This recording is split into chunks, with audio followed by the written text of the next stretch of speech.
Actually मैंने recording का video on नहीं किया था और वीडियो बनाने लगा था, इसलिए सब लिख चुका हूँ। ये क्वेश्चन फ्लूइड मैकेनिक्स का है, 2 अप्रैल 2025 शिफ्ट 1 में आया था।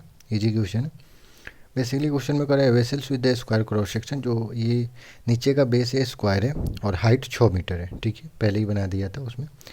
तो और वर्टिकली पार्टीशन है, मतलब वर्टिकली हाफ हाफ बांटा गया है। ठीक है, ये स्मॉल विंडो किया गया है 100 सेंटीमीटर स्क्वायर का है। तो एक स्मॉल विंडो यहाँ पे 100 सेंटीमीटर स्क्वायर का एरिया दिया है। Hinge door is the fitted at the depth of 3 metre, नीचे से ऊपर 3 मीटर पे है। ठीक है, पार्टीशन वाल में 1 part of the vessel is filled with the completely water, तो ये इधर वाटर से भरा हुआ है और इधर अनोदर लिक्विड से भरा है जिसका डेंसिटी 1.5 गुने 10⁻³ kg पर मीटर स्क्वायर है। सिंपल पूछा है what force one needs apply on the hinge door so that does not gate open. Basically पूछा है इस पर कितना फोर्स लगा है कि ये ओपन नहीं होना चाहिए। तो देखो बेसिकली यहाँ पे जो भी इधर से मान लो कि 20 न्यूटन का फोर्स लग रहा है, इधर से 30 न्यूटन का फोर्स लग रहा हो, तो एक्स्ट्रा 10 न्यूटन लग रहा है। तो उतना जिधर जिधर फोर्स कम लग रहा है उधर उतना ही फोर्स लगा दे तो नहीं खुलेगा। सिंपल। तो सबसे पहले हम लोग प्रेशर निकाल लेते हैं, उसके बाद हम लोग फोर्स निकालें, क्योंकि प्रेशर इक्वल टू फोर्स बटा एरिया होता है। तो यहाँ से force equal to pressure into area निकालेंगे, जिसका सबसे पहले प्रेशर का फॉर्मूला एच रो जी होता है। ठीक है, तो प्रेशर डिफरेंस निकाल लेते हैं। प्रेशर डिफरेंस जितना होगा और उसके बाद फोर्स निकाल लेंगे, जितना फोर्स डिफरेंस होगा उतना फोर्स लगाएंगे, उतना ही आंसर हो जाएगा।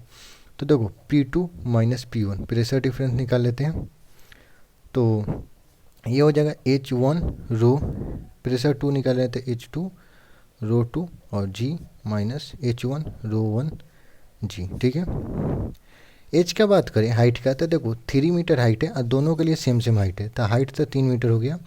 और रो की बात करें तो इसका डेंसिटी कितना है लिक्विड का है 1.5 गुना 10⁻³ और जी का मान तो 10 होता है माइनस H1 भी इतना ही 3 है, तो ये भी 3 हो जाएगा। R1 रो 1 कितना होगा, वाटर का होता है 10⁻³ 1000। ठीक है, kg पर मीटर क्यूब, और जी का मान तो 10 दिया है, तो दोनों में लिख दो। उसके बाद कुछ कॉमन आ रहा है,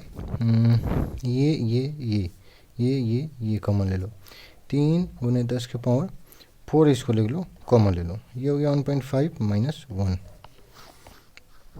ये कितना हो गया 3 गुने 10⁻⁴ गुना ये 0.5, दशमलव हटाओगे नीचे 10 आएगा, ये 10 से कट जाएगा तो कितना हो जाएगा, ये तो हो गया 5 3 15 और गुना 10⁻³ इतना आ गया प्रेशर यानी पास्कल। तो डेल्टा पी आ गया, यानी प्रेशर का कितना, प्रेशर का डिफरेंस है ये आ गया। ठीक है, प्रेशर का डिफरेंस आ गया तो हम लोग फोर्स निकाल लेते हैं, क्योंकि देखो फोर्स का जो प्रेशर का डिफरेंस आ गया तो फोर्स का डिफरेंस जो निकालेंगे उतना ही एक्स्ट्रा फोर्स लगाएंगे, तो वही आंसर होना चाहिए ना, क्योंकि उसको बंद करना है, खोलना नहीं है, ओपन नहीं होने देना है।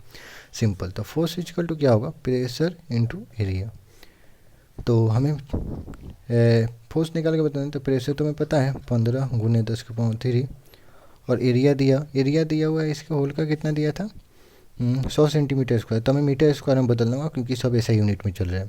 तो देखो 100 सेंटीमीटर स्क्वायर है, तो देखो 100 सेंटीमीटर बराबर 1 मीटर होता है, तो हम 100 से डिवाइड करेंगे तो मीटर में बदलेगा, लेकिन सेंटीमीटर स्क्वायर है इसलिए 10⁻4 से डिवाइड करेंगे, तो यहाँ 10⁻4 से डिवाइड कर देंगे तो ये मीटर स्क्वायर में आएगा, क्योंकि सेंटीमीटर 1 सेंटीमीटर को चेंज करने के लिए 100 से डिवाइड किए और 2 को सेंटीमीटर है ना, सेंटीमीटर गुना सेंटीमीटर तब ना सेंटीमीटर स्क्वायर है, तो यहाँ 10⁻4 हो जाएगा। ठीक, तो ये 10⁻3 ये कट जाएगा, एक और जीरो बचेगा तो ये काट दो, तो टोटल कितना है 150 न्यूटन। यानी पानी की तरफ से 150 न्यूटन अगर एक्स्ट्रा लगाएंगे तब यहाँ ये जो होल है ओपन नहीं होगा, तो इसका करेक्ट आंसर 150 न्यूटन होगा। ओके, जय हिंद, जय भारत।